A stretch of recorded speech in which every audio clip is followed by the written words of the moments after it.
Welcome back to our channel guys.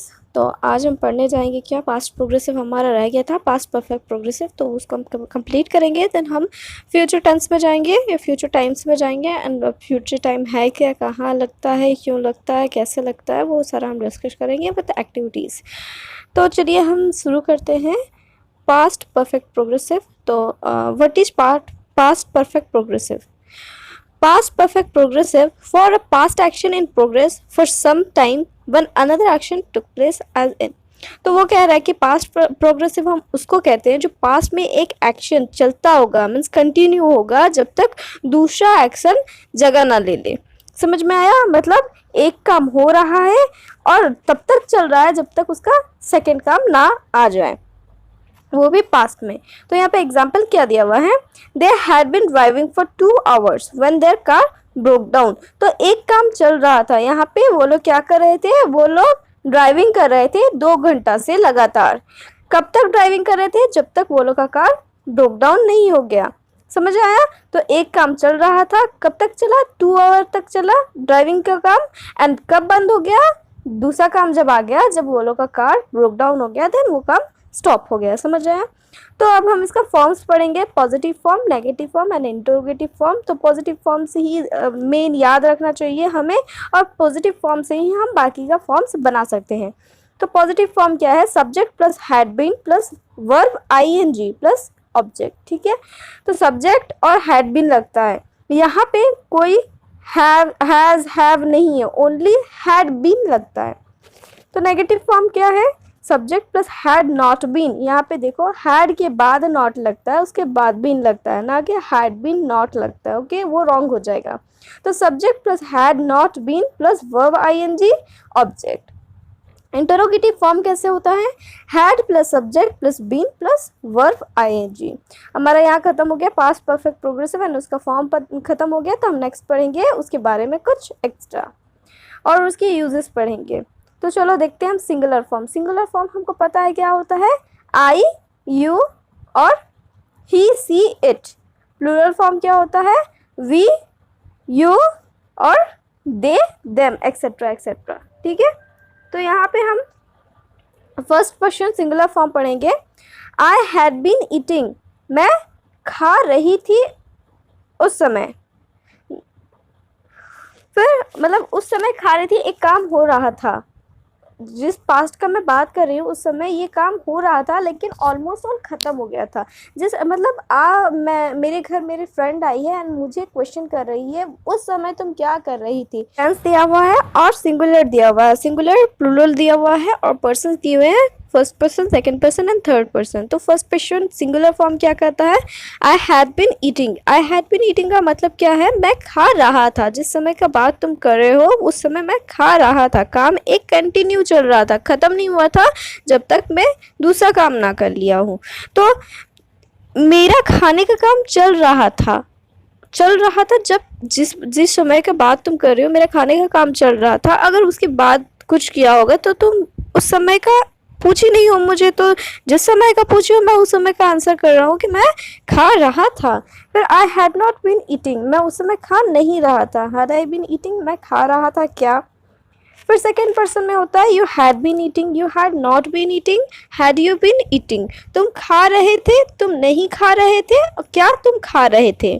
ठीक है, फिर थर्ड पर्सन में क्या होता है, he had been eating, he had not been eating, had he been eating.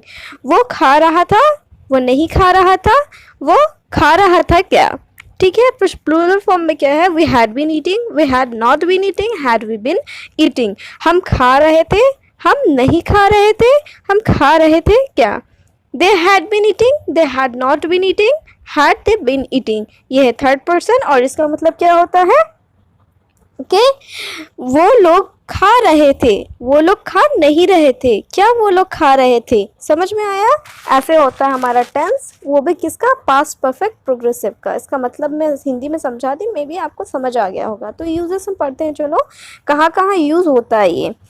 तो देखो फर्स्ट पॉइंट में क्या दिया हुआ है, to describe a past action already started and continue up to another action or time in the past. ठीक है, एक एक्शन है जो कि ऑलरेडी स्टार्ट हो गया है और चल रहा है। एक कोई काम है जिसको मैंने ऑलरेडी स्टार्ट कर लिया हुआ है और वो कंटिन्यू हो रहा है, चल ही रहा है। कब तक चल रहा है? जब तक कोई दूसरा काम नहीं आ गया हो मुझे। ठीक है, तो एग्जाम्पल देखो कैसे दिया हुआ है। The boys had been playing soccer for about an hour when it started to rain. जो लड़के लोग थे वो लोग सॉकर खेल रहे थे। सॉकर का मतलब आप लोग को पता ही होगा, फुटबॉल को सॉकर कहते हैं। तो लड़के लोग सॉकर खेल रहे थे या फुटबॉल खेल रहे थे। 1 घंटा हो गया, जब 1 घंटा से वो लोग फुटबॉल खेल रहे थे जब तक कि बारिश ना हो गया हो। तो एक काम हो रहा था, लड़के क्या कर रहे थे? फुटबॉल खेलने का काम 1 घंटा से कंटिन्यू कर रहे थे। ठीक है, फिर कब तक किए? जब तक बारिश शुरू नहीं हो गई। समझ में आया? तो ये क्या बता रहा है? एक एक्शन जो स्टार्ट हुआ था और वो कंटिन्यू चल रहा था, कब तक? जब तक दूसरा काम स्टार्ट ना हुआ हो। तो नेक्स्ट स्लाइड देखते हैं। नेक्स्ट में क्या दिया हुआ? नेक्स्ट पॉइंट दिया हुआ to express the duration before something in the past. ठीक है, एक ड्यूरेशन दिया हुआ है। एक काम का ड्यूरेशन बताता है जो काम हमारा पास्ट में स्टार्ट हुआ है। ठीक है, एग्जाम्पल को क्या दिया हुआ है? Richard needed a holiday because he had been working hard for 6 month. Richard को छुट्टी चाहिए, उसको छुट्टी लेना चाहिए। क्यों लेना चाहिए? क्योंकि वो 6 मंथ से कंटिन्यूसली हार्ड वर्क कर रहा है, बहुत मेहनत कर रहा है, बिना सोए बिना खाए पिए वो 6 मंथ से बहुत मेहनत कर रहा है, तो उसको छुट्टी देना चाहिए। ठीक है, तो एक ड्यूरेशन बता रहा है। ड्यूरेशन कितना मंथ का है? देखो यहाँ 6 मंथ का ड्यूरेशन है। तो वो पास्ट का ड्यूरेशन बता रहा है कि पास्ट 6 मंथ से वो काम कर रहा है, उसको अब छुट्टी लेनी चाहिए। तो पास्ट एक्शन या पास्ट ड्यूरेशन को जब बताता है तब वो यहाँ पे हम क्या यूज़ करते हैं? Past perfect progressive. फिर सेकंड नेक्स्ट पॉइंट क्या दिया हुआ? To describe the cause of something in the past. Past में कुछ घटना घटी है और उसका कॉज बताना है। ठीक है, तो एग्जाम्पल दिया हुआ, he was tired because he had been jogging. वो थक गया है। वो थका कब है? अभी थक गया है। क्यों थक गया है? क्योंकि वो जॉगिंग कर रहा था। कब कर रहा था? वो पास्ट में कर रहा था। ओके, तो वो जॉगिंग करने की वजह से थका है। वजह क्या है? जॉगिंग करना, इसलिए वो टायर्ड है। तो जॉगिंग वो पास्ट में कर रहा था, जॉगिंग करने के बाद ही वो थका है। तो यहाँ पे कॉज डिस्क्राइब हो रहा है, मतलब रीज़न बताया जा रहा है कि क्यों ये काम हुआ। ओके, तो चलो एक्टिविटी 9 देखते हैं। एक्टिविटी 9 में क्या दिया हुआ है? Complete the following dialogue using the past perfect और the past perfect progressive form of the verbs given in bracket. वो कह रहा है सेंटेंस को कंप्लीट करो। कैसे कंप्लीट करना है? पास्ट परफेक्ट और पास्ट परफेक्ट प्रोग्रेसिव फॉर्म में चेंज करके, जो ब्रैकेट में हमें वर्ड्स दिए हैं उसको चेंज करना है और फिर डायलॉग्स को कंप्लीट करना है। तो देखो डायलॉग्स क्या दिए हुए हैं यहाँ पे। Federer, my best moment in the match was when I realized that the game finished and I became the champion. I won at last. At that moment I became the best tennis player of the world. तो यहाँ पे वो अपने moment के बारे में बता रहा है। ठीक है, मोमेंट कब हुआ था? ये पास्ट में ऑलरेडी है और ये आज उसके बारे में डिस्कस कर रहा है। तो वो बता रहा है क्या? My best moment in the match was when I realized that the game past में हुआ था, तो यहाँ पे क्या हो जाएगा? Hard finished and I became the champion. यहाँ बिकेम की जगह में क्या हो जाएगा? पास्ट का एक्शन है, तो यहाँ हो जाएगा आई हैड बिकम। तो बिकेम का V1 V2 V3 मैंने ऑलरेडी बताया हुआ था, तो वो आप याद कर लिए होंगे। तो बिकेम का V1 होता है बिकम, V2 फॉर्म होता है बिकेम एंड V3 फॉर्म होता है बिकम। तो यहाँ पे क्या हो जाएगा? आई हैड बिकम हो जाएगा। ठीक है, I had become the champion, I won past form में कर रहे हैं तो ये हो जाएगा won at last. At that moment I became the best tennis player. फिर आखिरी मोमेंट में क्या हुआ? आई बिकॉम लिखा हुआ है, तो ये बिकॉम ही रहेगा क्योंकि हमें पता है V3 फॉर्म क्या है? बिकॉम। तो बिकॉम मैं बन गया वर्ल्ड का बेस्ट टेनिस प्लेयर बन गया। रिपोर्टर्स क्या कह रहे हैं? रिपोर्टर्स जो न्यूज़ चैनल के रिपोर्टर्स होते हैं वो क्या कह रहे हैं? And when you won how long you played tennis. तुम जब जीत गए, तुम बेस्ट टेनिस प्लेयर बन गए, उसके बाद तुम कितने समय तक टेनिस खेले।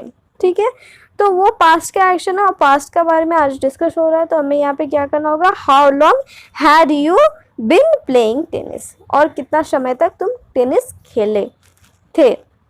फिर फेडरर क्या कह रहे हैं? I started just before I finished school.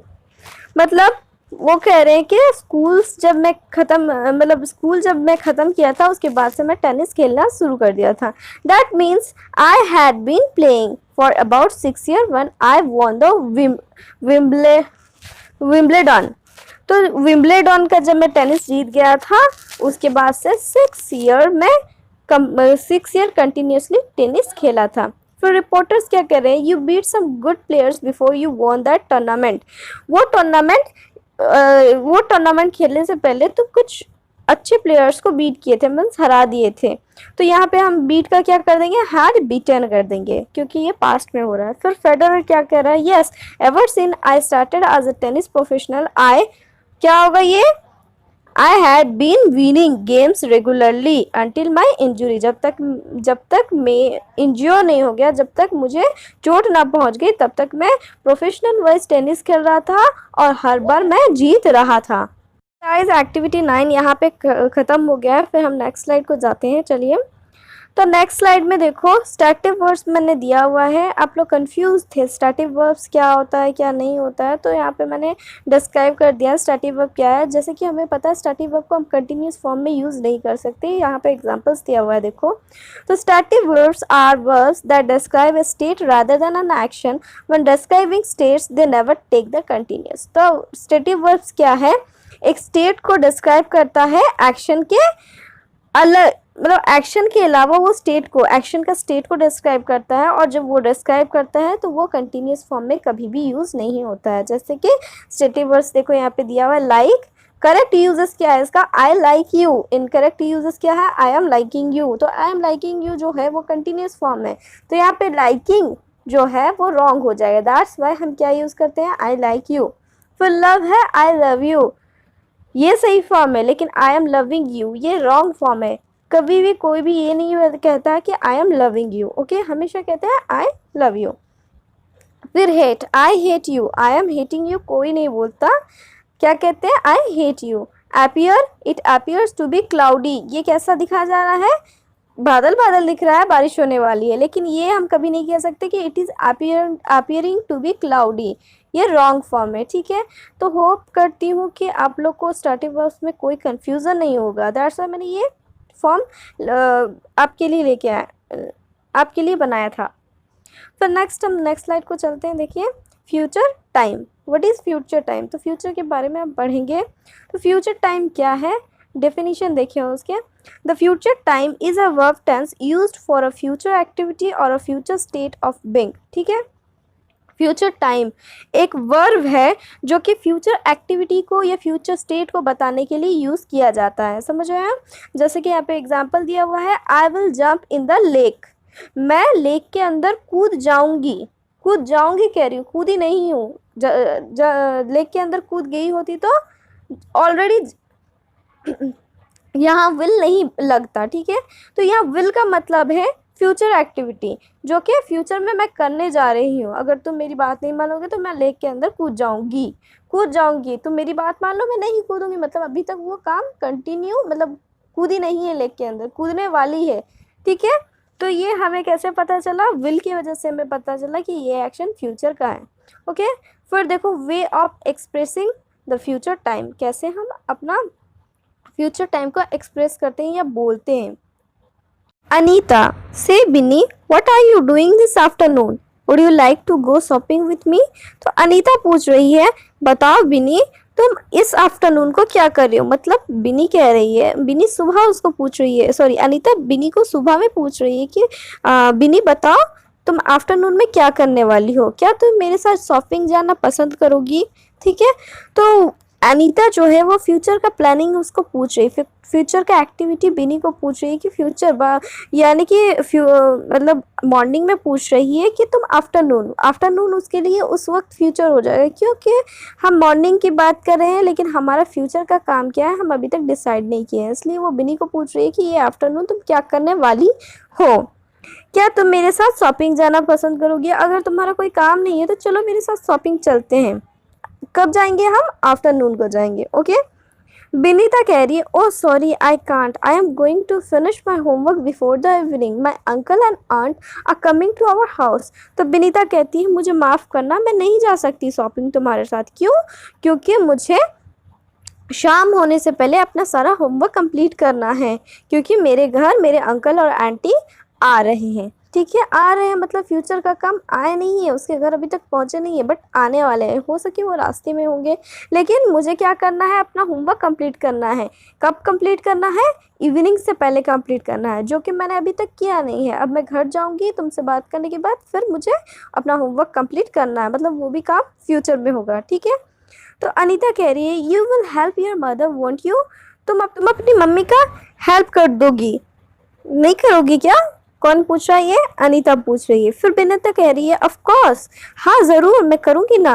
More over my uncle's little son loves me so much, तो वो कह रही है हाँ मेरे अंकल का जो छोटा बेटा वो मुझे बहुत ज़्यादा पसंद करता है। We are going to play together, हम साथ में खेलने जाएंगे।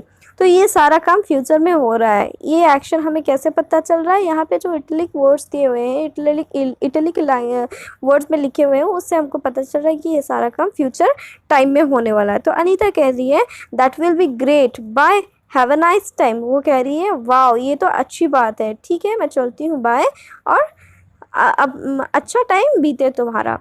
ये गया फ्यूचर टाइम। फिर ये क्या दिया हुआ है देखो, we use the following tense form of verb in order to express the future time. हम ये सारा यूज़ करते हैं फ्यूचर टाइम को एक्सप्रेस बताने के लिए।